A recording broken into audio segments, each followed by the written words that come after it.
তিনটা ছেলে আছে, দুটো মেয়ে আছে। সম্পত্তি যা ছিল সমস্ত সম্পত্তিগুলো তিনটা ছেলের নামে লিখে দিয়েছে। এর নাম আত্মসাৎ। এর নাম কি বলেন? আত্মসাৎ। দুটো মেয়েকে দেয়নি। হতে পারে এমন, দুই ছেলে বড় ছেলেকে খুব ভালোবাসে, অর্থ সম্পদ যা ছিল বড় ছেলেকেই লিখে দিয়েছে। ছোট ছেলে এখন আর কিছুই পায়নি। এরকম হয় কি হয় না?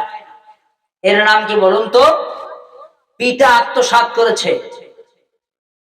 কিয়ামতের দিন আল্লাহ তাআলা জমিন সহ পিতাকে উপস্থিত করবেন। আল্লাহ তাআলা সাবজেক্ট নিয়েছে আত্মসাৎ। মা 2 বিঘা জমি পেয়েছে,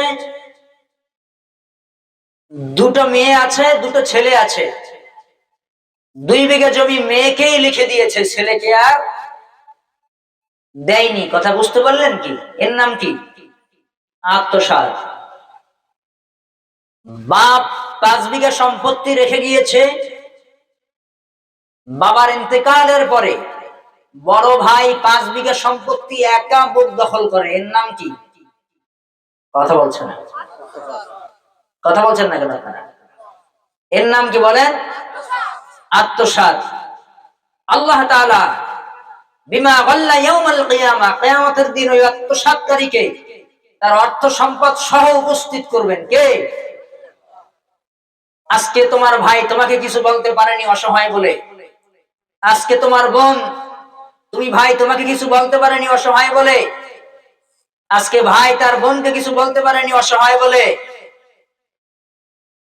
কিন্তু ঠিকই কিয়ামতের দিন মহান রব আল্লাহ সুবহানাহু ওয়া তাআলা আত্মসাৎকারী ব্যক্তিকে তার অর্থ সম্পদ সহ কিয়ামতের দিন উপস্থিত করবেন কি করবেন না?